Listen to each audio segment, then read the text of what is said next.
Сезон бітті, ең главный задача орындалды. Атырауға бұл матч маңызды емес болды. Ол басшыларды өзі басында түсіндік.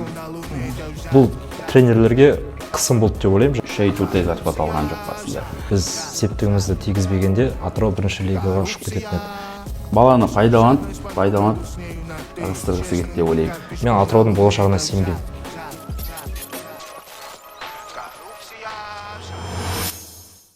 Ассалаумағалейкум, құрметті достар. 90+7 YouTube арнасында кезекті шығарылым. Әдеттегідей кадрда мен Әділет Ахметқалиұлы, ал бүгінгі видеомыз әдеттегіден тыс болғалы отыр. Сәл осы арнадағы ерекше форматта, яғни подкаст форматында шыққалы отыр. Бүгін кадрда менімен бірге бөлісетін Атырау футбол клубының белсенді жанкүйерлері, Атырау футбол клубының жанашырлары десек болады.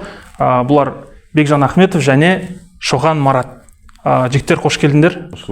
Бүгін енді біздің көрермендер жалпы оқып көріп отырғандай, жалпы тақырыпты жазылып тұрғандай, біздің айтатын, талқылайтын тақырыбымыз бұл барлығы Атырау футбол клубына қатысты болғалы отыр.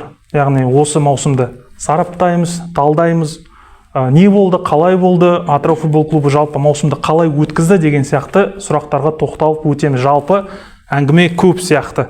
Соң барлығына жайлап тоқталып өтейік. Енді бүгін дәл осы қазір Қазақстан премьер-лигасы аяқталды. Соңғы 26-шы тур ойындары өтті. Атырау ол жерде Елімаймен ойнады, сырт алаңда. Онымен қатар ел чемпионы да анықталды. Ең соңғы турда Алматыда жергілікті Қайрат чемпион болды.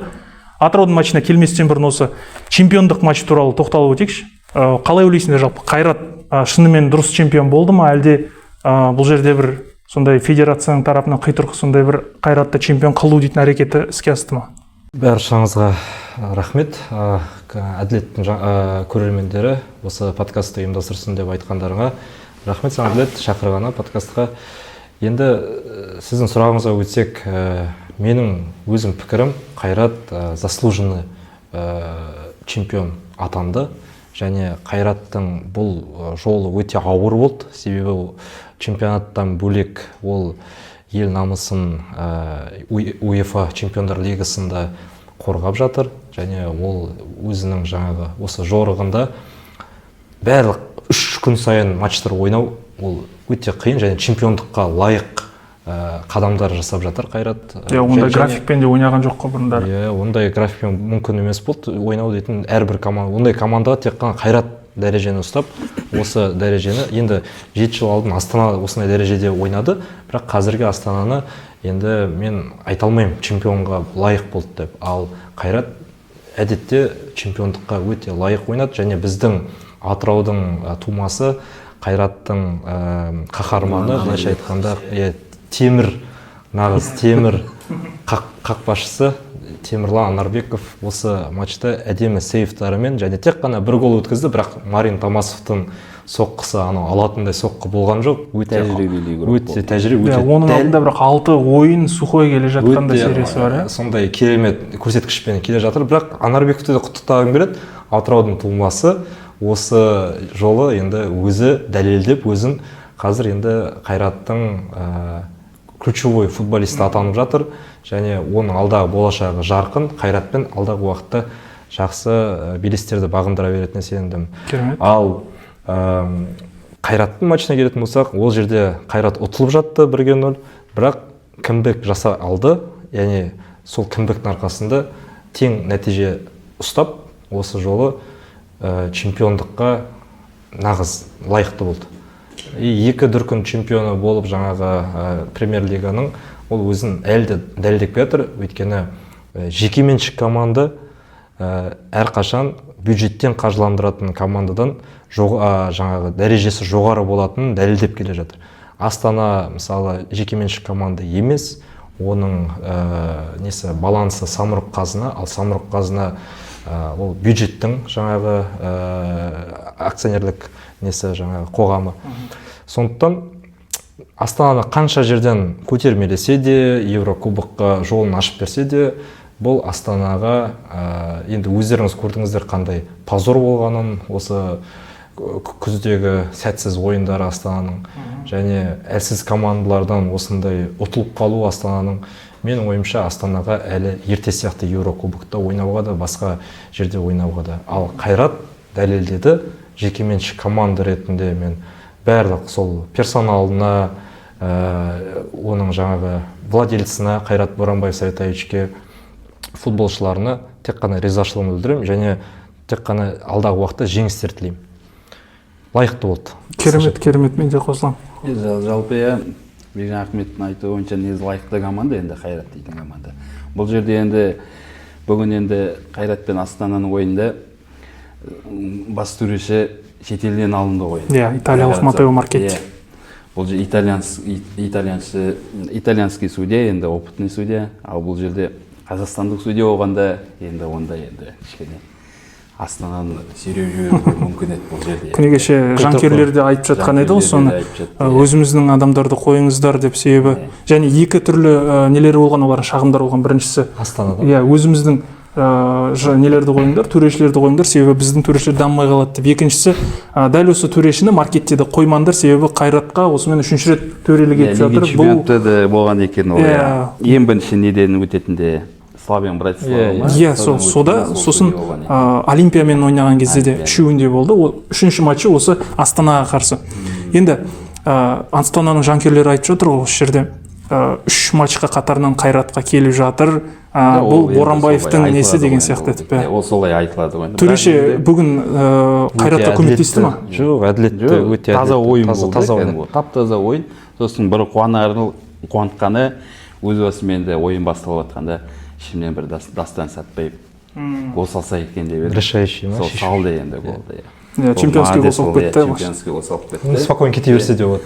Оның бір жағының дәлелі Еуропа оны бұстан-бұсқа алып жатқан жоқ алдағы уақытта. Ол бір жағының соны дәлелдеп берді. Бір ғана Белес бағынбай қалды да, Бомбардир деген. Қалғаны бәрі бағынып тұр. Бірақ енді тарихта 17 жасында 14 гол салып анауының қолына келе бермейтін. Тарихта сонша 16 жаста жазып тастау деген 17 жаста. 17 жасында. Керемет. Демек, осы маусымда Қазақстан Премьер-лигасының чемпионы әділ түрде өзінің чемпиондығын алды дейік. Жарайды, енді біз басты өзіміздің тақырыбымызға оралайық, Атырауға оралайық. Семейде Елімай мен Атырау ойнады. Бұл ойынды тамашаладыңдар ма? Жалпы Елімай осы ойынды жеңу арқылы 4-ші орын алды және келесі маусымда Еурокубокқа шығуға мүмкіндік алып отыр. Осы орайда Атыраудың ойыны қалай болды бүгін? Жігіттер жеңіліп қалды, бірақ соның өзінде жақсы ойнады ма, жоқ па? Енді жақсы ойнағанда енді Елімайға 2 гол салу дейтін ол біршама енді жақсы нәтиже енді жалпы енді. Атырау жақсы ойнады, Елімай да жақсы ойнады. Енді бұл жерде айтарым, просто Атырау барды да, просто сезон бітті, ең главный задача орындалды, Премьер-лигадан шықпау.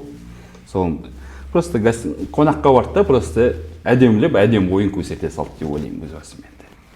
Ондай 3-2 енді жақсы нәтиже, 2 гол салудың өзі Елімайға барып, ол біршама қуантарлық жағдай енді жалпы. Бірнеше соңғы минутта жіберіп қойған кішкене не болмаса енді, өкініштегі болмаса енді, былай енді жақсы нәтиже көрсетті деп ойлаймын. Маусымда әдемі аяқтауға болар еді, қаншама ойыннан бері жеңілмей келе жатты ғой, жеңіс тең ойындармен былай. Екінші группта енді тек Ақтөбеден ұтылды, бүгін енді Елімайдан ұтылып тұр ғой Семейдің командасына.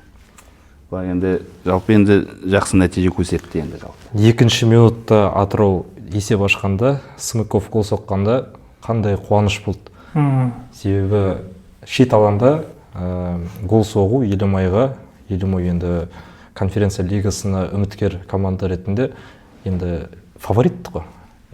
Және сол фаворитке гол соққанда қандай сезім болды. Және таймның соңына қарата енді Елімай теңестіре алды, содан кейін алға шықты. Атырауға бұл матч маңызды емес болды. Ондай жауапкершілігі, жаңағы қысым, давление болған жоқ. Себебі осыған дейінгі матчтарда өте қатты жауапкершілікпен, өте қатты давлениемен ойнап команда дейтін жеңіліссіз серияны жеткізді. Және бұл матчта да нәтиже алуға Атырау лайықты болды, бірақ бір түрлі себептермен ол жерде экспериментке жол беріп қойды. Хотя жанкүйерлерге обещание берген кезінде тренерлер де бізде экспериментке уақыт жоқ деді.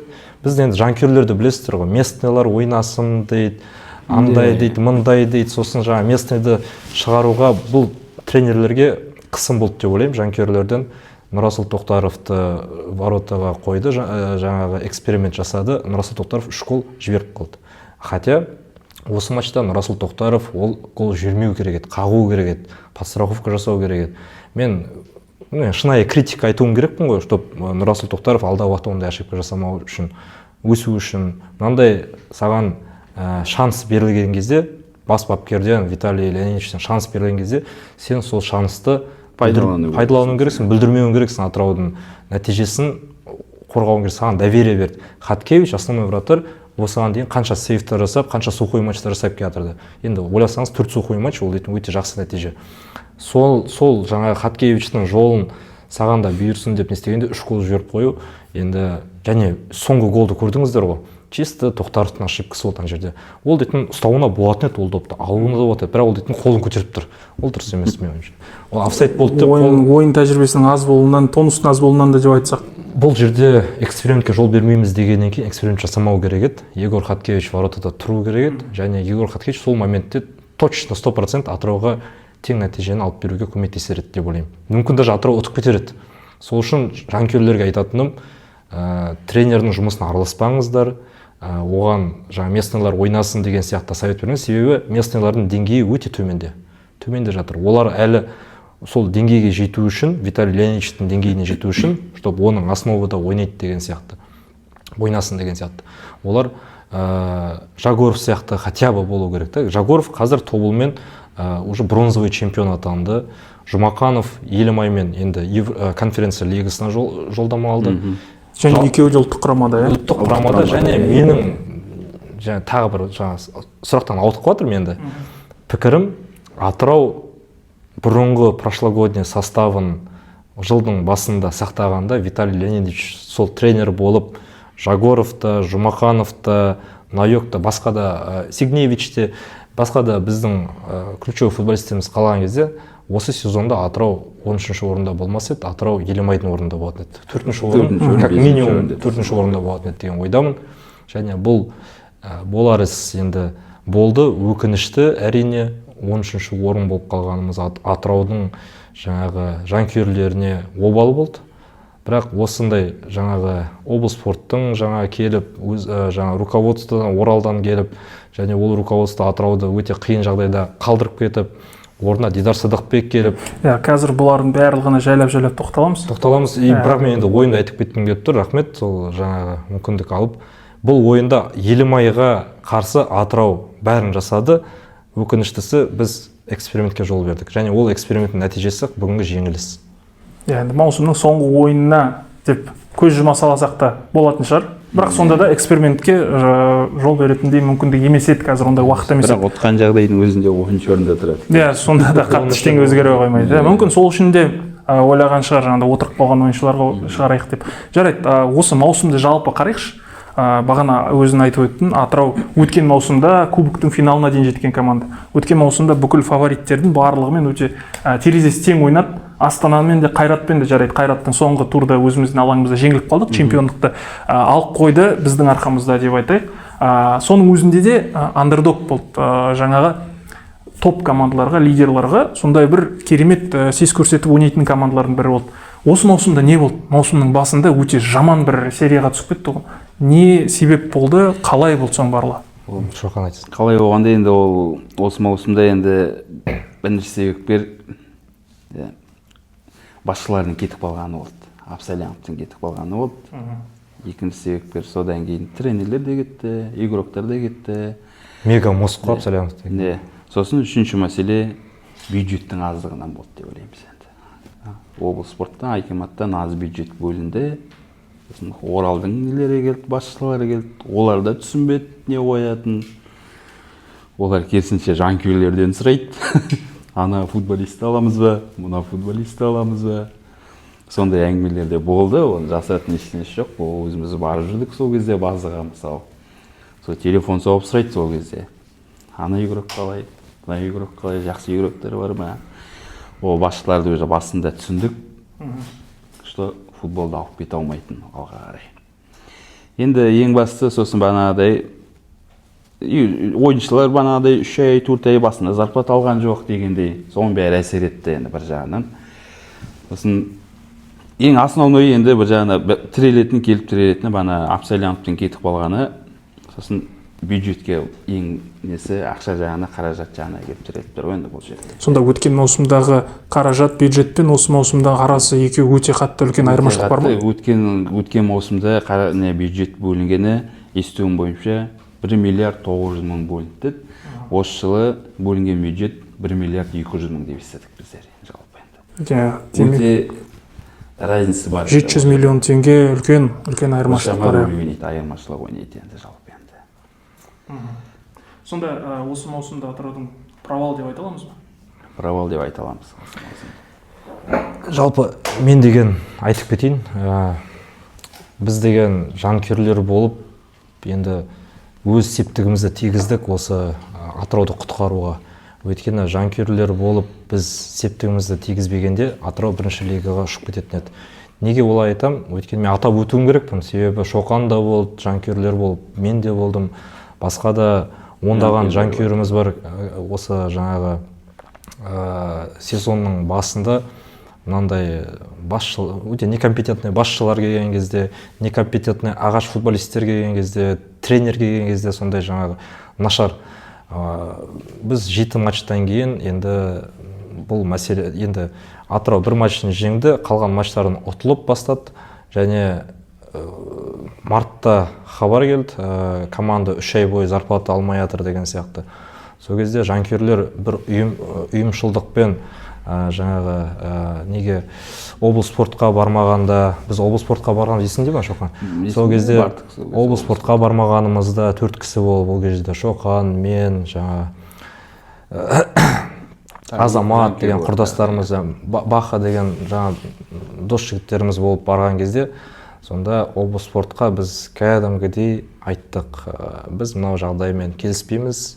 Егер осы жағдай әрі қарай жалғаса беретін болса, сіз де осы орында болмайтыныңызды қаперіңізге береміз деп, сол жаңа тез арада жаңа дұрысынан шара қабылдаңыздар, зарплаталарын футболшыларға, футбол командасына беріңіздер. Және ол кезде как раз Дидар келіп жатырды, марттың ортасы Дидар келіп жатыр, және Дидарға да андай жұмыс сатпау сияқты фактілер орын алып жатырды. Себебі Дидардың анау посты шықты ғой, главный генеральный менеджер болып тағайындалды деген сияқты еді. Және сол пост дейтін жоғалып кетті. Жаңағы жоғалып кетудің себебін енді оны біз деген білмейміз қалай орын алғанын, бірақ сонда да біз сол жерде Дидарды сол облыс спортқа қорғап шықтық, жанкүйерлер болып. Және егер біз сол жерде Дидарды қорғамай шыққан кезімізде, Дидар қалмай сол жаңағы биліктегілер жеңіске жетіп кеткен кезде, өздерін білген істеп кеткен кезде, Атырау бірінші лигада жүретін еді деген сияқты. Осы тұста оның жаңағы біз қорғап қалғанның арқасында, сол Дидарды қалдырып, және сол жаңағы сезонның енді 2 айдан кейін июнь болды, июньнен кейін апрель, май, июнь 3 айдан кейін июнь болды. Сол кезде трансферлік терезе ашылды, және трансфер терезеде Виталий Леонидович Жуковскийді шақыруға мүмкіндік алдық. Және де 60% бұрынғы составтың футболшыларын да шақыруға мүмкіндік алды. Және шлак ағаштармен, тренерлермен өзара келісіммен жаңағы жұмыстан босату рөлі соның жемісін бергеннің арқасында Атырау жеңілсіз серия қол жеткізді. Және жанкүйерлер бұл жерде кәдімгідей Атырауды премьер-лигада сақтап қалды деп айта аламын, жанкүйерлердің арқасында. Ал олай болмаған жағдайда біз ұшып кететін Тұран сияқты. Тұран ұшып кетті ме? Өйткені белгілі бір себептері бар. Ол жерде де белгілі бір интерестері бар. Бұл жерде енді сезонның соңы өкінішке орай Дидарды алып қала алмадық. Келесі жылы мен егер тағы да сондай жаңағы сезонның басындағыдай жағдай қайталанатын болса Атыраумен, мен Атыраудың болашағына сенбеймін. Ал егер стабильность сақталса, система сақталса, Виталий Леонидович жұмыста қалатын болса, оның осы основной футболист доверенный деген, енді схеманы білесіздер ғой, 3-4-3 ғой, атакующий футбол. 3 нападающий, 4 полузащитник, 3 защитник. Осы система сақталатын болса, және жақсы бір 3 легионер, 4 легионер, жақсы легионер келіп команданы күшейтетін болса, Леонидович осы составпен как минимум жоғарғы, енді 16 команда болатын болса, жоғарғы жағы 6-шы орын, 5-ші орынды алатынына мен сенем. Ал егер осы система сақталмаса, команданың келесі жылғы позициясы 16-шы орын болады. Осы тұста жаңа айтып өттің, Дидар Сыдықбек келді командаға, және сол алғашқы айларында, жұмысының алғашқы айын, бұл қателеспесем сәуір айларында қайтадан кетіп қалуы мүмкін еді команданы тастап. Айтып өткенде оған біреу жұмыс жасатпау фактісі болды. Не үшін ондай факт болады? Себебі команда мемлекеттік, команданың дамығаны, жетістікке жеткен ол жанкүйерлерге де жақсы, облыс спортқа да делік, әкімдікке делік, оларға да жақсы. Не үшін олар жұмыс жасағысы келіп отқан адамдарды жұмыс жасатпайды? Бұл жерде ол былай, Дидар Сыдықбек келген басында, мысалы, Бекжан Ахметов айтып кеткендегідей, бана игроктар, ішкі персоналдар 3 ай 4 ай зарплата алған жоқ басында. Сосын Дидар Сыдықбек келген кезде, Дидар Сыдықбек өз қалтасынан, енді бана суммасын айтпақ қойып, бөлген ақшасын 3 айлық, 4 айлық зарплаттарын бәрін берді. Сол кезде біздер, бана Бекжан Ахметов бар, тағы балдар бар, облыс спортқа барған кезде, бізге облыс спорт Дидар Сыдықбек жайлы сұрағанда, Дидар Сыдықбек уайымдамаңдар, Дидар Сыдықбек директор болып қалады, сол кезде уәдесін берді. Енді бұл жерде банағыдай, сол кездегі сәуір айының кезіндегі бана Дидар Сыдықбекті алып тастағысы келді деген ой, бана мен өзім тарапынан айтып кетейін, енді өзім ойым ғой енді. Банағыдай, баланы пайдаланып ығыстырғысы келді деп ойлаймын. Неге десең, сол кезде Дидар Сыдықбектің өзі бана жанкүйерлермен сөйлесіп жүргенде ол айтып берді. Мен команданы клубта сатып алғым келеді. Сол кезде өзінің пікірін, ойын кәдімгідей айтып жүрді. Біздерге, жанкүйерлерге, клуб жанкүйерлері біледі енді ол жағын. Сол бір жағына сол кедергі болды ма, сол кезде солай алып тастағысы келді деп ойлаймыз енді біздер. Демек, билік басындағылар деп айтайық, нақты кім екенін айтпай қояйық. Дидар Сыдықбекті жаңағы жеке доверительный управление дейміз ғой, жеке басқармадан мемлекетке қайтару ісі үшін ғана қолданып, кейін одан бас тартқысы келді. Қысқаша айтқанда осылай, Мен ой қосып жібергім келіп тұр. Басында Атырау несі доверительный болды, сенімгерлік болды басқаруы. Дидар келді, ол яғни сол бұрынғы, енді Абсаляновтар кетті ғой, алдыңғы жылы кетті, орнына оралдықтар келді, сол оралдықтар доверительныйдың несі болды, жаңа хозяиндары болды. Және олар сол нені учредительный документтерді каким-то образом сол жаңағы Дидарға ұсынады. Дидар оны сатып ала ма, білмеймін, ол жағын. Сол сатып алғаннан кейін ол енді команданың келіп проблемасына не істейді, проблемасы жоғарда жатыр. 3 ай зарплатасыз жүр.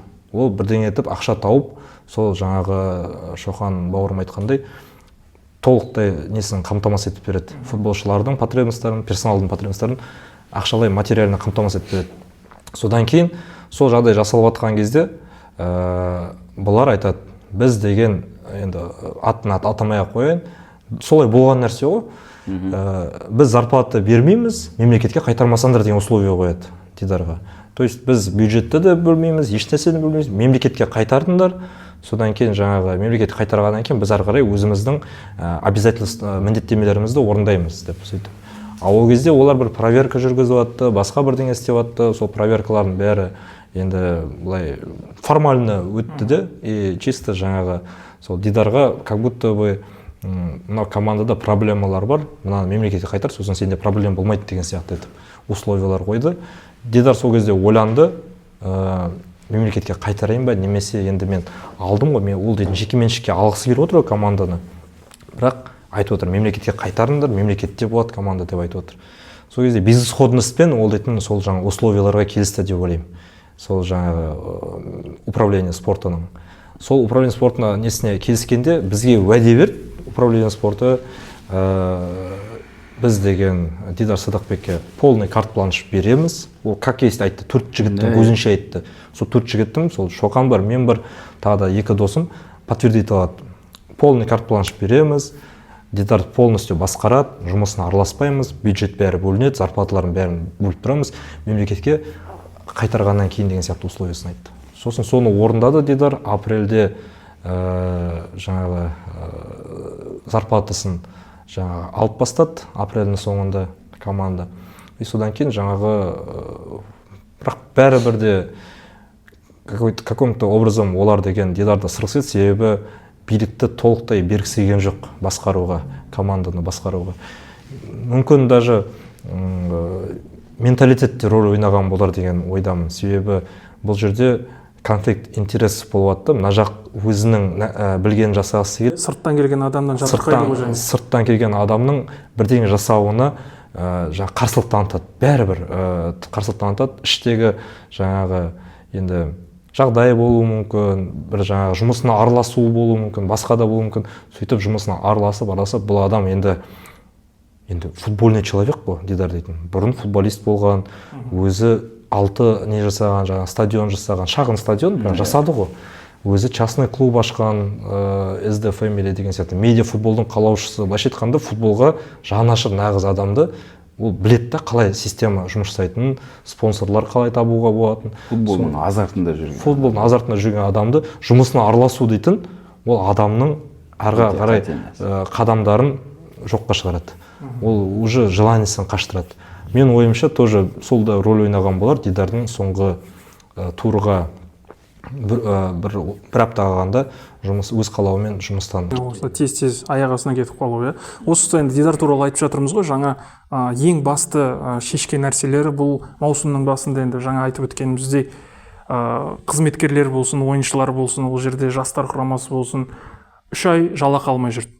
Одан бөлек балалардың жаңа футбол орталығында футболмен айналысып жатқан балалардың киетін кипалары дейміз ғой, кипаларда болған жоқ, жеткіліксіз санда болды. Осыларды, формалар, осы мәселелерді шешіп бергенін бәріміз білеміз. Яғни жалақын төледі, қарызға алып қойған кипаларын алып берді.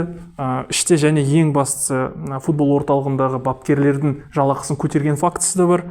Себебі енді елдің болашағына, футболдың болашағын дамуына ең бірінші үлес қосатын, ең бірінші баррикадада тұрған ол балалар бапкері. Олар дейтін жақсы жалақы алмаса, болашақта бұл балалардан бір футболист шығады деген бір не болмайды, ой болмайды. Жоққа шығаруға болмайды. Дидардың Атырауға жасаған жанашырлығын жоққа шығаруға болмайды. Себебі 10 жылдардан бері, 20 жылдардан бері жасалмаған жұмыстарды Дидар жасап кетті. Какой-то бір 7-8 айдың ішінде, сол мартта келіп, октябрьде кеткен моментте ол стадионның жаңағы бүкіл оборудованиесін жаңартып кетті, звуковой системаны дұрыстап кетті, прожекторларды, рупорларды дұрыстап кетті, прожекторларды, осындай жарықтарды, шамдарды жаңағы жарқыратып кетті. Енді алаң жобасын Атырауға алып келді. Алаң жобасы негізі Атырау спискта болған жоқ. Алаң жобасында. Ол келді, алаң жобасының координаторы болып, мына жаққа келіп, сол жобаны жаңағы осы Томарлыда алаңды ауыстыруға үлесін қосып кетті. Және мынау судоремонтникті қазір несін алаңда жаңартып отырған облспорт бюджеттен ақша бөліп, білмеймін қанша қаражат бөлінгенін соны жасап отыр. Сол тұр. Соны не жоққа шығаруға болмайды, өйткені өзіңіз айтқандай жас футболшыларға 1000 жаңа футболға қажетті формамен қамтамасыз ету және система навигация дейді, онда адамның жүрек қағысын есептейтін, адам мысалы қанша трекерлар алып берген, оның бәрі өте керемет. Және персоналдан естігенім, оларда іште ескі компьютерлер болған, ноутбуктар, ескі андай зависса ететін ноутбуктар болған, соның бәрін жаңа оборудованиеға өзгертіп берді. Камераларды медиа нелеріне, медиа жағынан Атырауға көп жағдайлар жасап кетті. Өзі де медиа адамы ғой. Мобилографтар, телефонда қаражатқа жасады. Спонсорлар тапты. Спонсорлар. Демек болады екен, клубтарға спонсор табуға, демеуші табуға болады екен, сәл жұмыс жасайтын болса. Ол спонсорларды каким-то орын тартып біледі. Оның өзі де блогер ғой, енді блогер сияқты. Лицосы бар адам, оны бәрі таниды, бәрі сыйлайды, онымен жұмыс жасағысы келеді.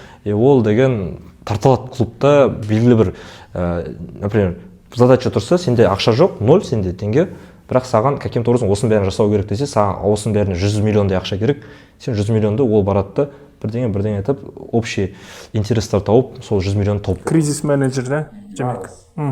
Енді біздер бұны жанкүйерлік көзқараспен айтып отырық қой. Енді Шоқан, мен білуімше, осы жерде айта беруге болатын шығар, Атырау футбол клубының жүйесінде жұмыс жасайтын адамсың, Жалпы, Осы подкаст шығып жатқан кезде, түсіріліп жатқан кезде, жалпы жүйеде футбол клубтың ішінде барсың. Дидар Сыздықовпен жұмыс жасаған кезде болдың сол жерде. Біз мына жерде оны жанкүйерлер сияқты сырт көзбен көрген неден жаңағыдай пікір бойынша айтып жатырмыз. коллективпен іште ол жалпы қандай болды? Бұның барлығы сыртқа көрсеткен фальш емес па?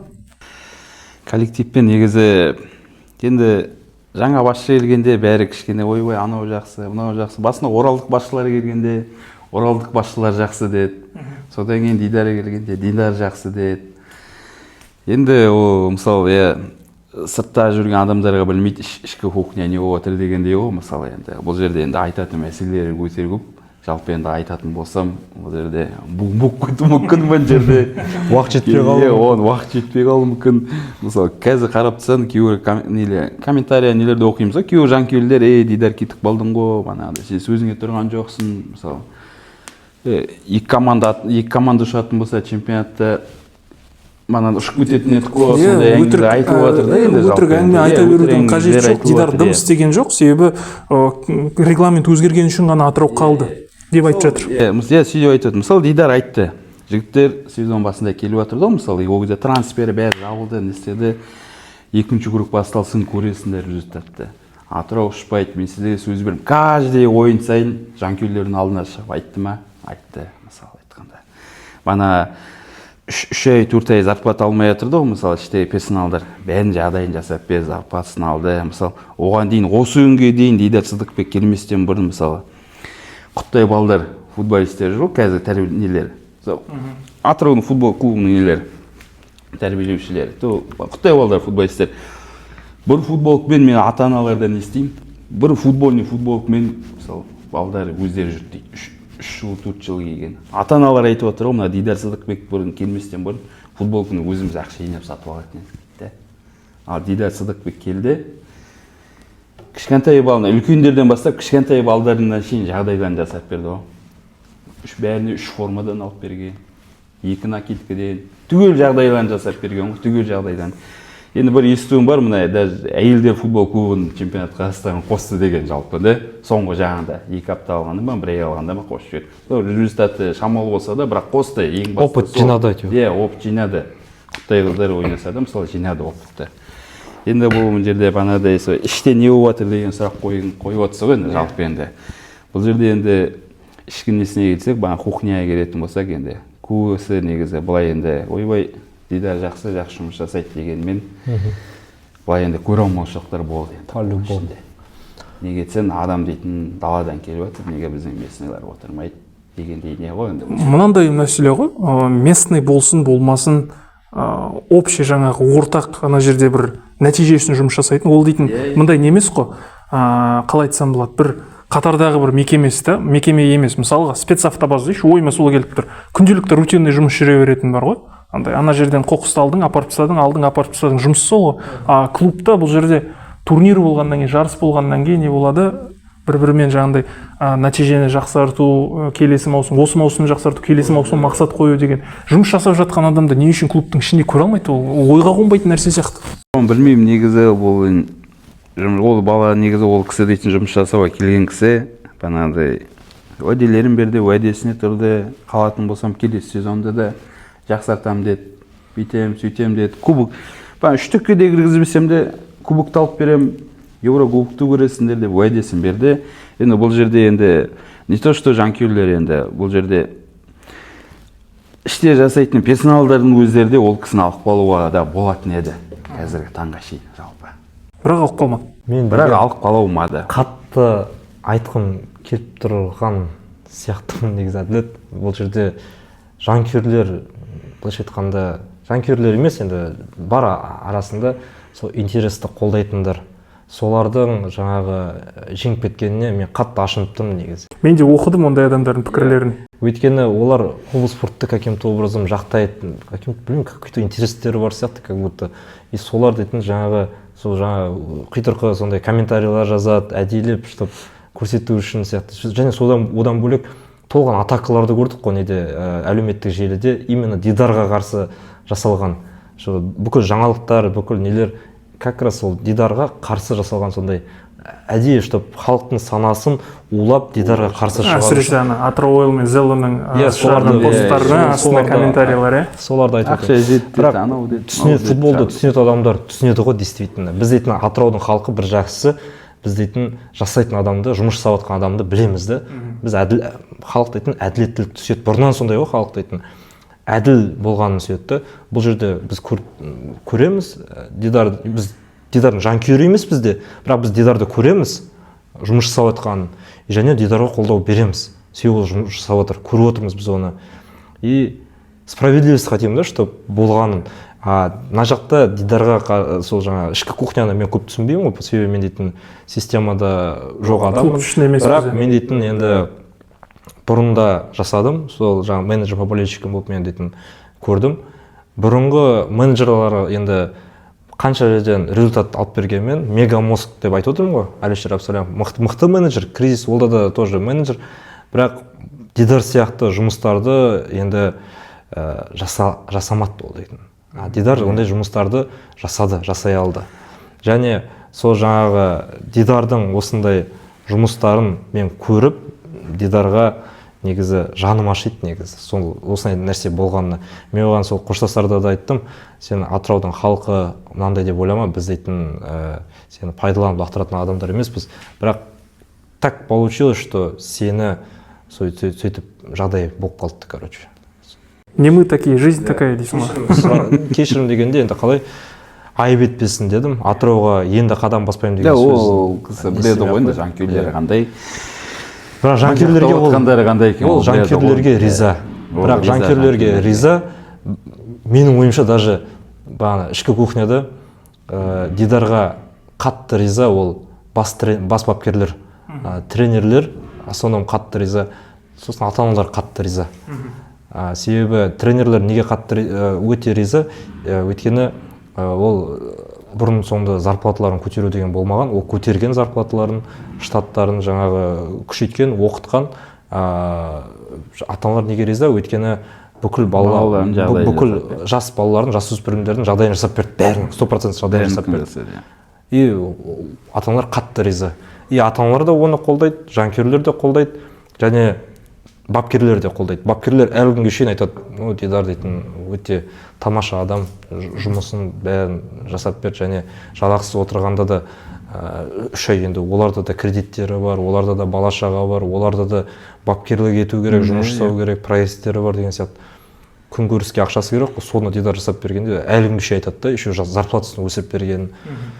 Осы тұста мысалы Дидардың жұмысын енді жақсы жағынан айтып жатырмыз ғой, бірақ сонда да скандалдар болды да ол жерде, әсіресе мына біздің футбол сарапшыларынан, Қазақстандағы белді есімі елге мәлім футбол сарапшылары бар ғой, слэш комментаторлар деп айтайық. Бұл біздің енді Қазақстандағы біршама адам қарайтын подкаст жүргізетін адамдар, журналистер, оның ішінде нақты атап айтқым келіп отырған Ербол Қайыров дейтін журналист бар, баршамыз білеміз. Белгілі бір матчтан кейін ол Дидар Сыдықбекке бір айып тақты. Қандай айып тақты? Дәл сол матчты сатып алған, яғни қарсылас команданың бапкерімен келісті, ойынды сатып алды. Договорняк тікелей айтқанда, договорняк дейді, және нерукопожатный адам болсын деп, яғни ешкім қолын алмайтындай адам болсын дейді. Бұдан кейін елдің бетіне қарай алмай қалыңдар деп. Жалпы енді Ұлытауға қарсы матч қой, бұл айтып отырғанымыз, оны біліп отырсыңдар. 1-0 болған. Атырау бұған дейін бұндай есеппен ешкімді ұтқан жоқ. Осыған келіп осылай ұтып кетуі қалай болды? Бір таймда соншама гол салу деген договорняк болды ма осы матч? Мен айтайын, біріншіден Атырау дейтін бұрыннан гроза фаворит болған команда, как минимум Атырау дейтін әр матчта 1-1 голдан соғатын команда. Енді средняк команда ғой, бұрыннан средняк команда. Именно Ұлытаумен матчта мен айтайын, ана жерде Ұлытау осыған Атырауға дейін матчта, Ақтөбе матчта не істеді? Ұттық Ақтөбені 1-0. Және травма алды. Олардың ключевой футболисті бір японец, тәжірибелі, ол травма да болды, және Непогодов та тоже травма болды. Сөзін бөліп жатырмын, қазір айтсам. Котаро Кишимен мен өзім жеке сөйлестім, сұрадым жаңа матчтан кейін міне осылай договорняк деп әңгіме айтып жатыр. Сен бұл туралы не айтасың деп, сен әдейі шықпай қалдың ба алаңға деп. Ол өзінің маған суреттерін жіберді, міне осылай, мен травма алып қалдым, аяғының суретін жіберді. Енді мен айтқым келіп отыр, бұл жерде Атырау деген енді Ұлытау слабый соперник қой. Бірінші лигадан келген соперник, қанша дегенмен әлі тәжірибе жетіспейді ол командаға. Сондықтан олар 1-0 ұтып жатқанның өзінде, менің ойымша, олар 1-0 счетты соңына дейін сақтай алмайды. Сақтай алмайтын еді бәрібір де. Атырау бәрібір де ол екінші таймның басында қызыл карта алады ғой, удар локтем жасайды ғой Ұлытау. Сол кезде удар локтемнен кейін судья дұрысынан қарап красный карточканы қалдырады, несінде күшінде қалдырады. Яғни сол красный карточкадан кейін и так слабый Ұлытау, и так основной ключевой тәжірибелі футболшыларсыз ойнап жатыр.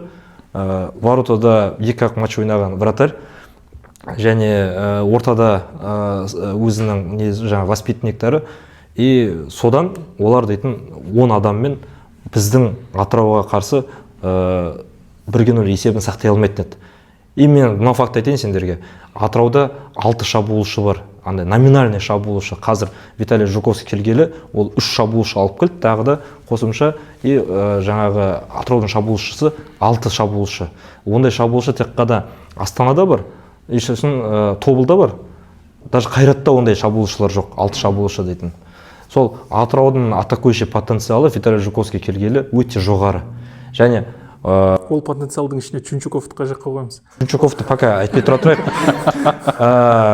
Красный карточка алды, екінші тайм басталды. Атырау не істейді после красной карточки? Полный нападение. 3-4-3 схема ойнайды. Удар створ қанша болды деп ойлайсыңдар сол матчта? 12 створ жасады Атырау дейтін. Енді ойлап қараңдар, ақылға қонбайды, бірақ 12 створ жасады. Каждый раз атака, каждый раз атака, каждый раз давление, каждый раз давление. Ұлытау қанша жерден тырысқанымен ол дейтін бәрібір ұтылатын еді. Бәрібір ана жақта 5 гол кірмесе де 3 гол кіреді еді по-любому. Ана вратарды көрдіңдер ғой. Удар тірегісі келеді, өтіп кетеді удар дейді. Удар тірек. Ана тәжірибе жетеді. Қақпашы үшін де әңгіме болып тұр ғой. Нұрасыл Тоқтаров мысалы бүгін қалай не істеді, ойнады, тоже сондай моменттер ғой. Ұстауға болатын моменттер, непогода болса ұстар еді мысалы. Айтып бүйтіп счетты 1-2, 1-1 сондай етіп сақтайтын еді мысалы. Бірақ өкінішке орай тәжірибе жетпеді. Атыраудың атакасы өте насыщенный болды. Еще біздің нападающийларымыз шаршайды ма? 60-шы минуттарда, 65-шы минуттарда Жуковский алады да тік нападающий ауыстырады. Защитник шаршайды ма? Тік нападающий ауыстырады. Нападающий, получается, защитада ойнап жатыр, защитада, и атакаға қарай жүгіріп жатыр. Вот тактика қайда жатыр. И сол 5-1 есеп заслуженно. Ербол Қайыровтың сөзі бір жерге даже пысқырмайтын мнение. Даже пысқырмайтын мнение, өйткені даже сол мнениені мен Ербол Қайыров айтар едім, енді бір жерге может закопать. Өйткені культурно айтсақ та, былайша айтқанда. Қарғыс тілеп отырсын народном месте Дидарға. Дидар тут при чем? Ол дейтін ойында зачем оған сатып алып, например, да? Сол ойын сатып алатын болса, жылдың басынан бастап сатып алмай ма? Ал осы матчта так судьба сложилась, что Атыраудың атакующий потенциалы жоғары. Так судьба сложилась, что удар локтем был, ана жерде явный красная карточка. Так сложилось, что Ұлытау енді основной вратарсыз, основной футболшысыз ойнап отыр. Пожалуйста, распишитесь, победа Атырау явный.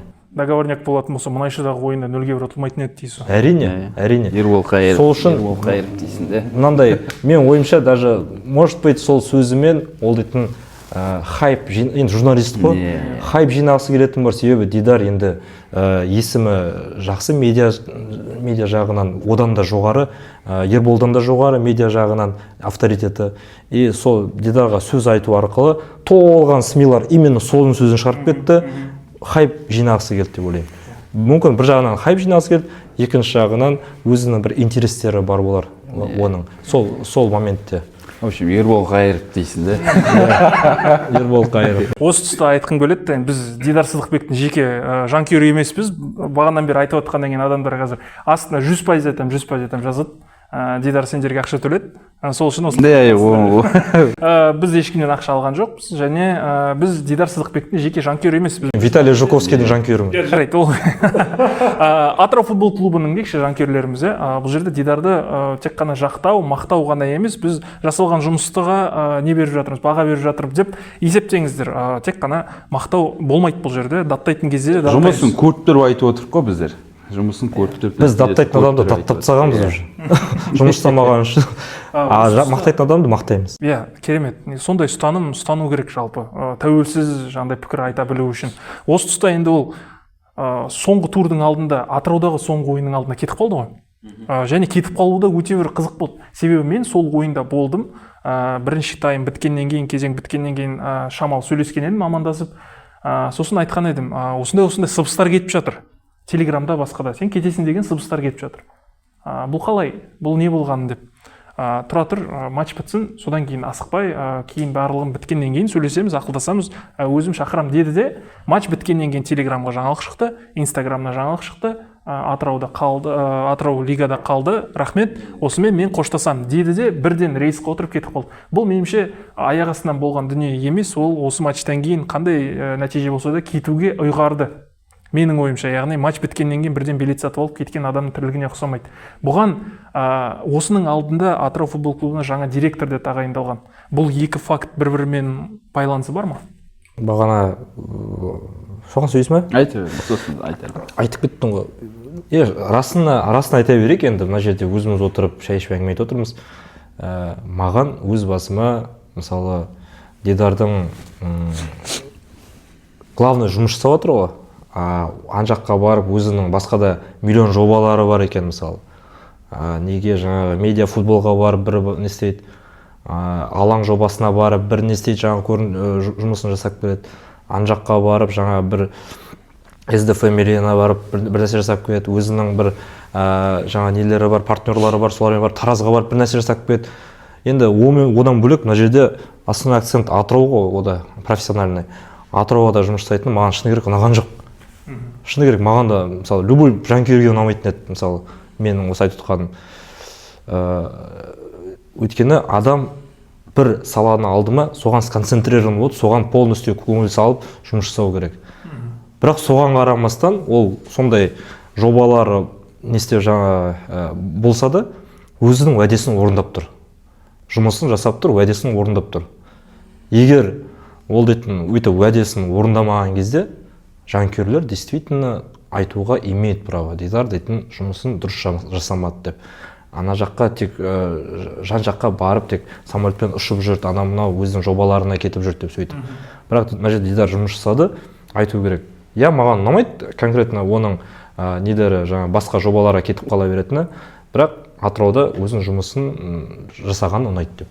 Сондай мнение болу керек жанкүйерлерде. Ал соңғы матчқа келетін, домашний матчқа келетін болсақ, енді оңай емес қарсылас жеңіс деген. Жеңіс дейтін, тем более қазір несі владельцы Михаил Амтадзе жекеменшік командаға айналып бара жатыр. Бұйырса келесі жылы ол дейтін не подарок команда болады. Жеңіс дейтін өзінің несі футболисттері, сборниктер, Қараман бар, Қуат бар. Так что жеңіспен неше алдық қой. Жеңе алған жоқпыз ғой. Бірге болды. Жоқ, бұл жерде сұрақ, оның кетіп қалуы аяқ астынан ба, әлде жаңа директормен байланысы бар ма осы екі факттың? Мен жаңағы компетентный адамды сразу көрем да, некомпетентный адамды сразу көрем. Ашығын айта берейін, как жанкүйер ретінде айта берейін. Енді новый жаңа директор деген ол дейтін мұғалім. Мұғалім адам футболшы болған жоқ ол өмірінде. Яғни ол футболды түсінеді дегеніне мен сенімім 0,1%. Футболды түсінеді дегеніне сенімім. Қуан Жақалияев қоя? Иә. Қуандық Жақалияев. Оның қолынан жаңағы бір футболға қатысты мәселелерді реттейді дегенге сенімім. Андай болады ғой? Андай метрика болады ғой? Иә, метрика болады ғой? Доверие A-дан бастап A, B, C, D да? Менің доверием D қазір. 2 деген баға берем. Мен Дидарға сенімім B деп айтсам, B+ деп айтсам да, мысалы, потому что футболист, ол бұрын несі жаңа стадиондар жасаған, клубтар, жекеменшік клуб ашқан, короче. Мен оған сенімім B+ десем, кімге новый директор Қуандық па? Қуандық. Доверием D. D деген 2 деген сөз. Мен доверием өте төмен деген сөз оған. Сенбеймін мен оған. Сол сияқты мен доверием төмен болды, когда новый басшылар болды ғой, оларға да мен доверием. Оралдықтар ма? Оралдықтар. Доверием болған. Футболды түсінетін адам алдыңғы жылдары Абсалямов келгенде, Абсалямов Кардифта тәжірибе жинаған специалист. Ол Англияда, Кардиф дейтін Уэльстің командасы, Уэльста опыт жинап келген. Ол сол жерде оқып келген, тәжірибе жинаған 3 жыл дейтін нормальный тәжірибе. Ол білет чоп-чоп екен. Ол білет Тәжікстаннан футболшыны алып, оны Шахтерға сату керек екен. Білет та ол трансфердан бум жасай алады да ол. Мен білмеймін, Қуаннан сондай нәрселер келеді менің қолымнан. Жалпы Қуан Жақалияев дейтін кім ол? Қайдан шыққан адам? Қалай келді ол клубқа? Ол кезінде негізі жалпы ол осы 2000 осыдан бір 5-6 жыл бұрын ба 6-7 жыл бұрын ба ФЦ-да директор болған кісі деп жалпы естідік Атырауда, иә. Сосын өз еркімен жұмыстан кеткен кісі екен бұл жалпы сол кезде. Сосын бағанадай мұғалімдікке ауысты. Бір районда әкім болды деген. Өз қалауымен жұмыстан кетіп еді ғой. Жалпы иә, өз қалауымен жұмыстан кеткен кісі болды екен жалпы. Солай сыбыстар естіліп жатыр жалпы. Мен ол кісіні былай танимын, сырттай танимын. Неше 2016-дан бері танитын бармын, сол 2017 жыл өтті ме? Содан бері танимын. В общем, танимын дегенде мен геологта тұрдым ғой, ол геологта әкім болды. Геологтан мөлтек ауданының әкімі болды. Қазір уже мөлтек аудандарда әкім жоқ қой бізде. Ол қазір, получается, енді бұрынғы госслужащий, бұрын тренер болып жұмыс жасаған, тренер емес, футбольный центрде директор болып. ФЦ-ның директоры болып, сондай жұмыстар келіп жатыр. Ол дейтін енді, былайша айтқанда, мұғалім кісі де, образованиесі бар ма оның образованиесі? Сол мұғалім деді, бірақ енді банағыдай сыбыстарға сенсек, банағыдай в общем, футболдың банағыдай директорлық несі бана оқытылады ғой, дипломный. В общем, диплом жоқ қой, в общем, ол кісі. Дипломы жоқ, тем более. Сондай сыбыстар естіліп жатыр жалпы. Еще футболист болмаған өмір, хотя футболист болса, мысалы, Радионов сияқты, Чуреев сияқты, мысалы, футболист болса, мен оған сенуге болатын еді. Түсінеді ол, потому что футболдың қалай екен. Ана жас бала ертең өсіп, потенциалын өсіп, Дастан сияқты сатуға болатын, мысалы, түсінетін еді. Хотя бы даже футболист болмасыншы, Қайрат Боранбаев сияқты болсын да, футболды түсінетін адамдарды шақырсын, тарттырсын. Виталий Леонидович. Ештеңе білмесең де жанында түсінетін, жақсы кеңес беретін ақшамды құй, футболды түсінетін адамдарды шақыр, специалист, и доверься просто им. И ары қарай сен Қайрат сияқты чемпион боласың бұйырса. Ол ондай адам деп, ол менің ойымша ол просто назначенец, оны тағайындады, себебі ол жаңағы бұрын госслужащий болды, бұрын мұғалім болды, бұрын да футбольный командада жұмыс жасап өз қалауымен шықты жұмыстан. Қазір енді келді и бірдеңе істеуге тырысып жатыр, бірақ түсініксіз не істеуге. Жанкүйерлермен де кездеспей тұр ғой. Бізде де жанкүйерлерді жиналысқа шақырдық. Қазір осы нәрсеге келеміз.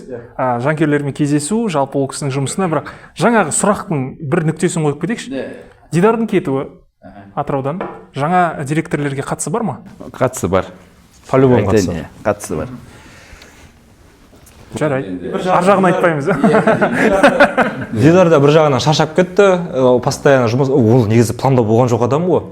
Директорлыққа тағайындалып. Директорлық негізі обещать уәде етілгенде Дидар Сыдықбекке берілу керек болған. Облыс спорт бізге уәде етті. И сол кезде полностью Дидар Сыдықбек басқарады деп айтты бізге. И уәдесінен секіріп кетті де 2 ай алдын ба, қаншан?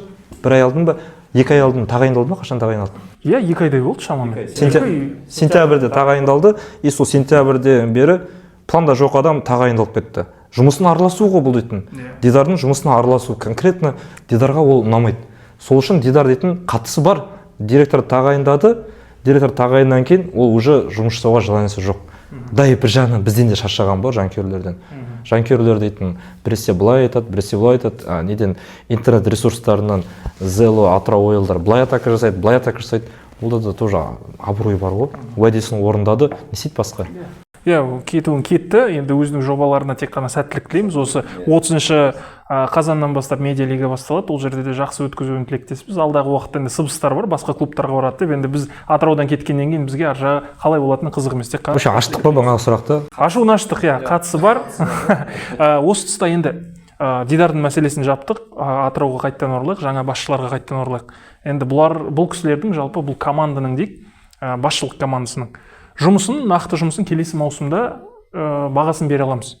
Келесі маусымда бұл кісілер не істегелі отыр? Жоспар қандай? Атырау қай бағытта кетіп бара жатыр? Айтқан жоқ. Жиналыс сұрадық, жиналысқа келген жоқ. Облыс спортты келсін дедік, новый директорды келсін дедік, Дидар Сыдықбекті келсін дедік. Дидар Сыдықбек келді, қалған ана екеуі келген жоқ. Дидар Сыдықбекпен сөйлестік, келесің бе деді, келем деді, ана қалған екеуінде үнсіз қалды. Бұл жерде облыс спорт келмесе де Қуандық Жақалиев мырза келу керек еді бұл жерде. Неге сен бірде Атырау клубының директорсың ғой. Сен халықтың алдына шық. Хотя Укубаев сияқты бір кездесіп білмеймін деп айтшы. Укубаев кездесті мысалы. Одан бұрын сезон басталып жатқанда мана оралдық басшылар Мадайбектер кездесті мысалы. Бұл кісінің солардан қай жерге? Біздер шақырдық стадионға 19:00-ге жанкүйерлер жинап шақырды. Хотя Укубай бізге келген кезде айтты, мен ешнәрсе шешпеймін, мен білмеймін. Укубай барын айтты. Как кезде айтты, мына ағаштармен біз дейтін ешнәрсе жасай алмаймыз деді, үзе алмаймыз деді. Игроктердің бәрін айтты. Контракт үзе алмаймыз, мен ешнәрсе не істей алмаймын, короче, олардың контракттары бар. Егер бір нәрсе істесек, FIFA бізге запрет береді, андай береді, мындай береді, үстімізден іс қозғайды деп, короче. Дидар келді, Дидар қалды, Дидар істеді ғой, бәрімен келісім шартты да үзді, по собственному желанию. Жұмыстан босатты жаңағы, шлактарының бәрі кетті. Главный тренер кім болып еді? Горовенко ма? Ол да кетті. Жіберді. Бәрі кетті. Жасады ғой, Дидар, жасай алды. Аны қате айтып отыр, мен білмеймін, жасай алмаймын деп айтып отырды. Ал бұл вообще қазір Қуандық Жақари вообще. Біз олардың пландарын да білмейміз. Халықтан неге қорқатынын түсінбеймін. Бір қашу бар. Жалпы әділет, сен өзің білесің ғой, Атырау деген клуб әрқашан жылдың басында, жылдың ортасында, жылдың соңында қорытынды жиналыстар жасайтын еді. Жылдың басында қорытынды 90-ға қорытынды жасайды. Міне мынандай жоспарлар бар. Біздің осы жылғы целіміз алдыңғы жылдан жоғары орын алу деп, например, алдыңғы жылы қанша 7-ші орын алды ма, осы жылы біз дейтін 5-ші орын аламыз деген сияқты цельдер қояды. Ортасында жанкүйерлер жинайды да біздің трансферлік жаңа пландарымыз мынандай, өзгерістер болады, нәтижелеріміз осындай, өзгерістер мынандай деп айтады да. Жылдың соңында біз мынандай орын алдық, финалға шықтық. Несін жаңа өкінішке орай 7-ші орын алып қалдық, қайттан жоғары көтере алған жоқпыз, бірақ сіздерге рахмет деп жанкүйерлерге бір фотоға естелікке түсіп сөйтіп жинап. Сондай жиналысты күтіп жүрміз ғой. Қайда? Күттік келді, күттік таныстырмай. Жоқ,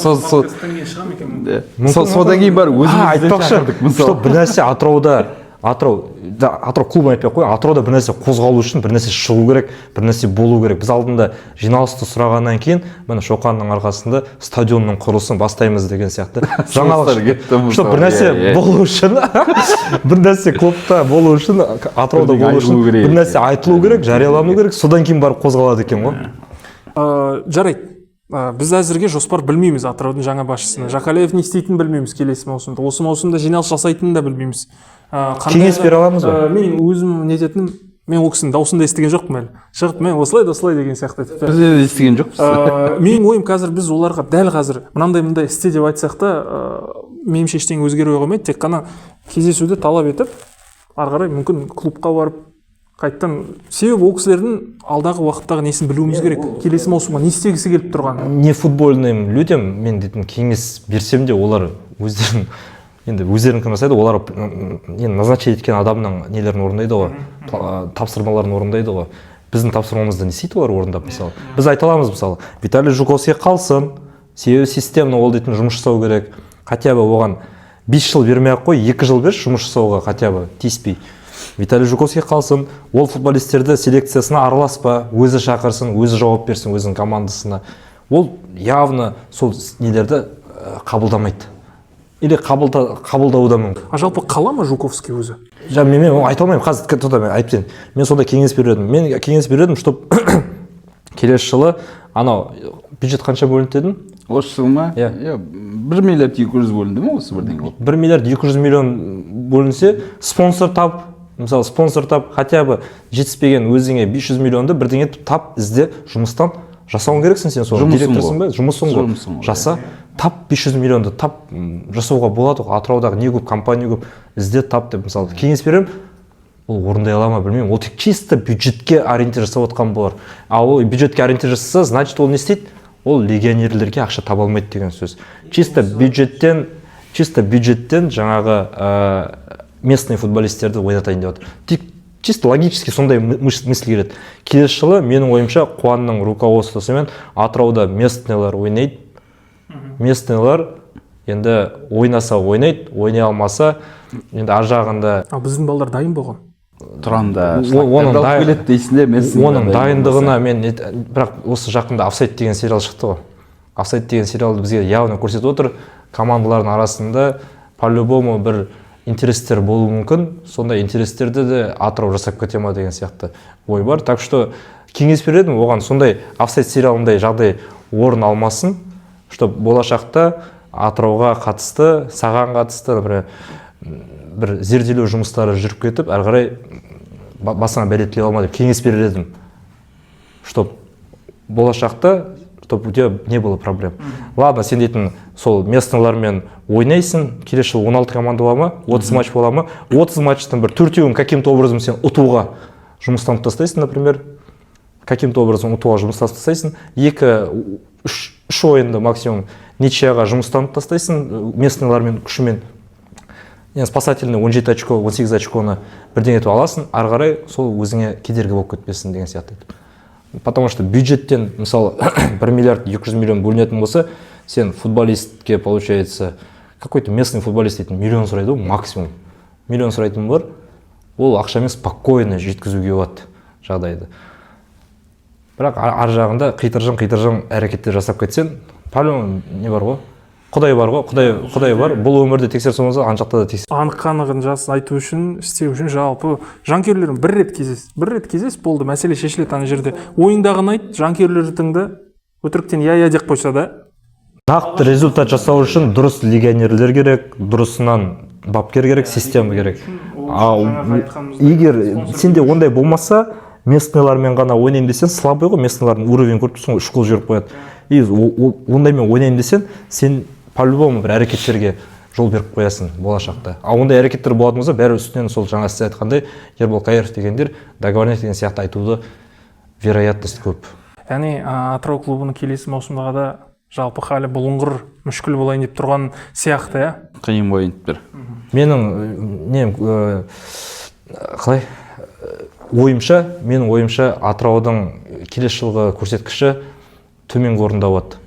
Енді зона вылета деп айтсам да қателеспеспін. Бірақ каким-то образом бір 18 ұпайын, 17 спасательный 17 ұпайын Атырау алады. 4 победа дейік, 4 победаның 12 очко, 3 ничья дейік. 15 очко. 15 очко. В общем, 13-ші орын, 14-ші орын менің ойымша. Енді бұл жерде енді бағанадай Қуандық Жақалиев мырзаға тоқтала кетейін. Енді бұл жерде бағанадай жиналысқа неге шақырдық қой, келмеді, не істеген жоқ. Бұл кісі негізі, бұл кісінің қателігі бұл жерде жанкүйерлерден қашпау керек еді. Бір. Екіншіден айтатын, бұл дейтін жекеменшік команда емес. Бұл дейтін үкіметтің командасы. Үкіметтің командасы ол значит халықтың ақшасынан бөлініп отқан бюджет, мысалы айтқанда. Бұл уже халықтың командасы деп болады. Бұл жерде ұялмай, қорықпай, бағанағыдай ештеңеден сескенбей, сіз халықпен кездесіңіз. Бұл кісіге тағы обращение жасап жіберейін. Бұл жерде халықпен кездесіңіз, халық сізді жек қоймайды, өлтіп тастамайды. Онсыз да өзі де Атыраудың кісісі емес па? Бұл сіз Атыраудың кісісіз. Мысалы, Манарбектер бағанағыдай ең бірінші сезон басында тоқтала кетейін. Манарбектер келген кезде олар кездесті, қорыққан жоқ. Тимур Үкібаев мырза кездесті. Шықты ғой, халықтың алдына шықты, айтты, ойын айтты, пікірін айтты, ештеңе болған жоқ. Дидар келді. Каждый ойын сайын халықтың алдына шығады, ұтылса да, каждый ойын сайын халықтың алдына шығады. Халық қолдайды. Қолдады ма? Жеп аламай. Қолдады, иә. Айқайлап отырды, боқтап отырды, мысалы балағат сөздерде айтылып жатқандар да болды. Бірақ енді көбісі мысалы 100%-тің 70%-і Дидар Сыздықбекті қолдады. Сол сияқты Қуандық Жақалиев мырзаға айтарым, қорықпаңыз, сіз келіңіз, халықтың алдына шығыңыз. Мысалы, тобылмен матчта, соңғы матч, жеңіспен матчта сіз той шыққан жоқсыз халықтың алдына. Мен түсінбеймін, неге шықпадыңыз. Сол күні ойында болдыңыз ба? Ойында болдыңыз ба? Оцеплениені айтшы құрсын. Білмеймін, неден қорыққан. Ана оцеплениені айтшы, күй жоқ болды, көрген боларсың, мысалы айтқанда. Тағы да айтарым, қорықпаңыз, халықтың алдыңызға шығыңыз, пікіріңізді айтыңыз. Мынандай отыр, мынандай халықпен жұмыс жасасаңыз, халық сізді биікке көтереді. Мысалы, осының алдында басшы, мен ойламаңыздар, Дидардың адамдар анау-мынау бізге таза, честно жұмыс жасайтын кісі керек. Қойты ол кісі қазақстандық болсын, өзбекстандық болсын, африканец болсын, мысалы, да, бөлмейміз. Таза бізге жұмыс жасайтын адам керек. Дидар Сыздықбек жұмысын жасады ма? Жасады. Даже Құттай балдарға да, мысалы, 3 формадан алып берді каждый, мысалы. Осы күнге шейін ондай жағдайды ешкім жасаған жоқ, мен ойымша. Абсалямовтар жасады ма? Ол кісілер де жасаған жоқ қой, мысалы. Ол кісілер база жоқ. Атырау футболын көтерді. Олар чисті клубпен жұмыс жаса, бағанадай. Результатқа. Дидар Сыздықбек келді, екінші кругта результат жасайым деді, жасады. Екінші кругта тек 2 поражение, қалған очко. Бірақ инфраструктураға көңіл бөлді, сол инфраструктураға көңіл бөлді. Жөндеу жұмыстары бағанада. Құттай балдарда көп ата-аналар жазады маған, мысалы. Керемет болды. Ол уже қазір 5 жылға қамтамасыз етіп кетті. Қамтамасыз етіп кетті. Даже доптарына шейін, үстіне киетін накидкілеріне шейін алып берді, мысалы, осы күнге ешкім жасамаған зат. Поле. Сол сияқты, поляны істеп отыр. Жаңағы қандай жұмыстар жасалған қазір бәлкім есімізден шығып кетіп жатса, осы арнада басқа бір видео шыққан еді, дәл осы Атырау футбол клубында жасалған жалпы нәтижелер туралы. Комментарий жазып кеттіңдер.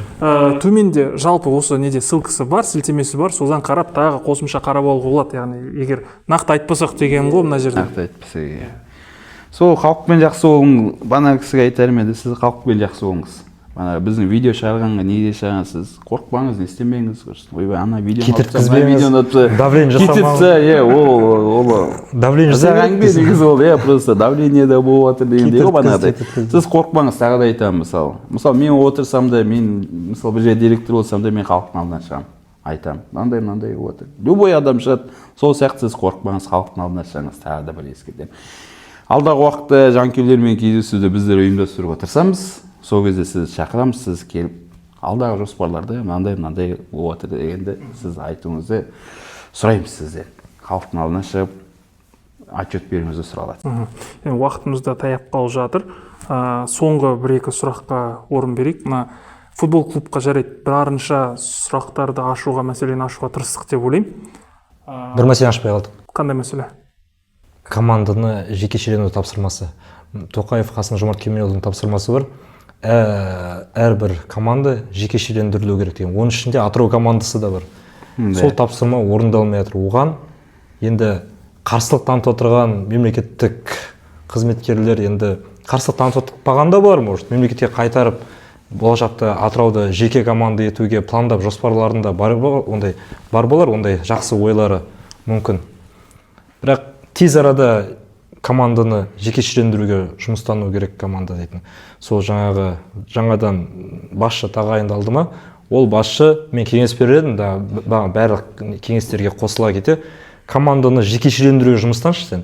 Сені управление спорта тағайындады жұмысқа, енді сол управление спортының жаңағы тапсырмаларынан бөлек саған президенттің тапсырмасы бар, команданы жекешелендіру. Сол важнее болу керек.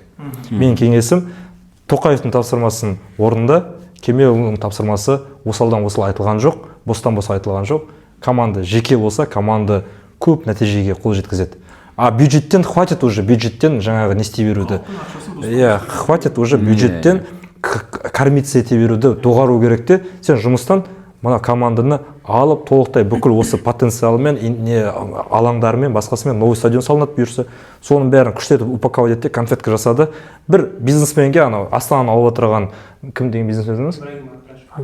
Агдырашев деген бизнесмен сияқты кісілерге ұсынш, міне конфетка ал, мен сенде жұмыс жасай берейін директор болып деген сияқты. Тапсырмасын орындаш, Қасым-Жомарт Кемелұлы Тоқаевтың болды. Сол кеңес береді. Қозғал деп түсін ғой жекеменшікке. Осы жекеменшікке айналдыруға, жекеменшік бизнесмендердің қолына беруге клубтың менің ойымша, мүмкін түзеп жібересіңдер, менің ойымша бір ғана кедергі бар бұл жерде. Атыраудың жалпы облыс спорттың қолында тұр, басқа ішіндегі адамдары емес, бұл жердегі ең үлкен проблема Атыраудың негізгі стадионы Қазақстан бойынша ең нашар стадионның бірі. Ол стадион жаңармайынша, жаңа стадион салынып бітпейінше, меніңше ешқандай бизнесмен бұл клубты ала қоймайды. Алғысы келді ғой, Дидар алғысы келді ғой. Неге десеңіздер, клуб жаңа бір деңгейге шыққан кезде, делік кубок тұтты, басқа бір мысалы 3-ші орынға ілігіп кетті делік. Еурокубоктарға шыққан кезде команда өзінің ойындарын қайда өткізеді? Еуро ойындарды мұнайшыда өткізбейді. Бұл 100%. Стадион жоқ. Финал есіме түсіп кетті, Ақтөбемен финал. Амал жоқтан Ақтөбеге берді ма? Ақтөбеге федерацияның көмегімен кетіп қалды осы. Стадион бізге облыс спортқа барғанда уәде етілгендей, сәуірде басталып кеткен жоқ. Шілдеде салынып бастайды деп айтылды. Бізге өз уәдесін берді сол жерде. Шілдеден бері уже 4 ай өтіп кетті. Бүгін барып кеткен дым жоқ қой, да? Енді жазық далада бұйырса жаңағы қоршалсын, ноябрьде сметалары тез арада бітсін, уже ноябрь болып қалды, бір аптадан кейін ноябрь, қараша айы болады, бір аптадан кейін. Айтты ғой, жаңалықта сметасы осы қараша айында дайын болады деді ғой. Дайын болсын, енді қоршасын, хотя бы осы несін жаңа ровно ететін жұмыстар жасасын, қыста енді қайда жұмыс саған? қыста қайдағы құрылыс. Жылдың басы көктем басталысымен сенде уақыт бар. Управление спортымен және құрылыс басқармасына айтам, управление строительства уақыт бар. До конца жұмыс жасасаң, ешнәрсеге кідірместен, жеп қоймастан, сенде 7 ай как минимум до октября уақытың болады. Көктемде до октября уақытың болады, 7 айды құрылысын бастап, құрылысын аяқтауға. Сол уақытта жасады, жұмысты келесі жылы тапсырш стадионда. И сол кезде Атырауда ұялмастан айтатын жаңа стадионы болсын деген тілегім бар. И сөйтіп, сол новый стадионмен новый инвестор емес, владелец табылсын, и сол владелец Атырауды чемпион қылсын. Единственное, Атырау тек қана Европада орналасқан футбольный команда Қазақстан бойынша. Европада толық орналасқан. Енді Ақжайық өтетін болса, енді Жайық екінші лигада, олда да Европада орналасқан команда болады. Бірақ Атырау қазір потенциально Европада орналасқан жалғыз команда. Атыраудың арқасында түсіп тұрған Европа. Сол, короче. Атыраудың арқасында Қайрат Реалмен ойнап жатыр. Стадион. Бәрі Атыраудың арқасында. Стадионды уже бізге уәделеріне уже біз тойып келатырмыз. 20 жылдан бері уәде беріп келатсыңдар, 2005 жылдан бері. 2005 жылдан бері. Жалпы сол кезден бері жаңа стадионның әңгімесі жүріп жатыр. Уже ол кәдімгідей уже құлағымызға сынып қалған не болып қалды, жаңа обещание уәделер болып қалды. Лапшалар енді тез арада не істесін, бітсін. Уже халықтың уже шыдамы таусылып жатыр. Әрдайым уже сөз естиміз, Аршавинен сөз естиміз, барамызда стадион өте нашар деп. Бүкіл тренерлер бәрі айтпаған адам жоқ. Бүкіл сборныйдың тренерлері бәрі айтып шықты. Бүкіл пресс-конференция, мен өзім қатысам ғой. Бүкіл журналистер айтып шықты. Бірінші әңгімесі сол ғана. Поле в ужасном состоянии деп бастайды бәрі. Бапкерлер айтып шықты, бүкіл капитандар айтып шықты, бүкіл футболисттер айтып шықты. Енді бұйырса болашақ поколениялар осы нәрсені естімей ақ қойсыншы, жап-жас біздің QG лигада ойнап жүрген футболисттеріміз ертең основаға іліккенде олар естімей ақ қойсыншы, мәселелердің стадиондардың говно деген сияқты мен. QG лигінің балдарынан естідім мен соны. Бұл алаңда қалай ойнаймыз деген. Бітті уже. Осы қай матч еді, ұмытып қалып отырмын. Балалар жаңағыдай, мен оны трансляциядан қарап отырдым. Ана бір балалардың әңгімесі сол микрофонның қасында тұрып қалды. Айтып жатыр тренерларына, мына поледе қалай ойнаймыз, убиты поле деп. Сөйтіп айтып жатыр. Демек, біздің басшыларға сонда үлкен үндеу, Атырау футбол клубының басшыларына да айтатынды айттық, жанкүйерлермен кездесу керек. Мәселенің басын ашу керек, клубтың алдағы мақсаты қандай, мүддесі қандай болады, әлеуеті қандай болады, соны біз жанкүйер ретінде тым құрғанда білгіміз келеді. Клуб қандай бағытта жүріп бара жатқан. Егер келіспесек, өзіміздің ойымызды, пікірімізді айтатындай. Бұл жерде клуб жекеменшік емес, мемлекеттік болғандықтан халықтікі деп тікелей айта аламыз, сол емес па? Біз даже былай істей аламыз ғой. Мынандай подкаст ұйымдастырып, бетпе-бет кездесіп сөйлесе аламыз. Әлбетте. Қуандық мырза, егер келетін болсаңыз, ұсынысымызды қабыл алатын болсаңыз, подкастта күтеміз. Айтатын тақырыптардың барлығын талқылаған сияқтымыз меніңше. Керемет, келгендеріңе өте рахмет. Қуаныштымын, бұндай подкасттар алдағы уақытта әлде болады деп ойлаймын. Нәрсе талқылай алмаймыз да біз дейтін. Келесіне талқыларымыз осы. Селекцияның трансферді уже талқылай алмаймыз, себебі оған уже уақыт та жоқ, оған уже бізде информация да жоқ, кездескен жоқ қой. Бұны ол мәселені алдағы маусымның басында істеуге болады. Ойыншылар келіп жатқан кезде шамамен жаңа бапкер болады деп ойлаймын. Меніңше мына бапкер қалмайтын секілді, бірақ оны уақыт көрсетеді. Бапкерлер құрамы анықталған кезде, ойыншылар анықталған кезде, сол кезде талқылай аламыз деп. Виталийді нарастық қой, Виталий Жуковскийді явно құда түсіп қойды уже. Бізден бөлек чемпионский неге амбициясы кімде көп? Астанаға барып болса да қалай болады екен? Мысалы, бүгін Бабаян жеңе алмай қалды, қатарына неше маусым чемпиондықты ала алмай қалды, неше маусым жарайды, өткен маусымда Европада ойнады, осы маусым мүлдем ойнаған жоқ, келесі маусымда бірдеңе бола ма, жоқ па? Жеңіс немесе орындауға кетіп қалмасын. Әбден мүмкін. Айтпақшы, кімдер шығайын деп отыр КПЛ-ға? Ертіс, Алтай. Каспий. Каспий үш команда. Алтай Каспий үш команда дейді. Оларға бару енді екі талай. Бұл кісінің амбициясы бар дегендей. Жарайды, осы нүктемен, осы мәселеде нүктені қойып, подкастымызды аяқтайық. Келгендеріңіз өте рахмет. Қуаныштымын, өте жақсы әңгіме болды деп ойлаймын. Қызық болатын болса, төменге пікірлер бөліміне жазып, ойларыңызды жаза кетіңіз, келісетін болсаңыз келісіп, келіспейтін жерлеріңіз міндетті түрде жазыңыз, бірге талқылайық, оқиық. Айтқан мәселелеріміз Атырау футбол клубына қатысты. Енді біздің де мақсатымыз клубтың ішіндегі мәселелерді түзетуге тырысу. Халыққа, жалпы халықтың ойын жеткізуге тырысу. Сондықтан баршаңыздың пікірлеріңіз бізге өте маңызды. Сіздермен бірге болған Әділет Ахметқалиұлы, Бекжан Ахметов, Шоқан Марат, қарап өткендеріңізге үлкен алғыс білдіреміз. Рахмет келгендеріңе.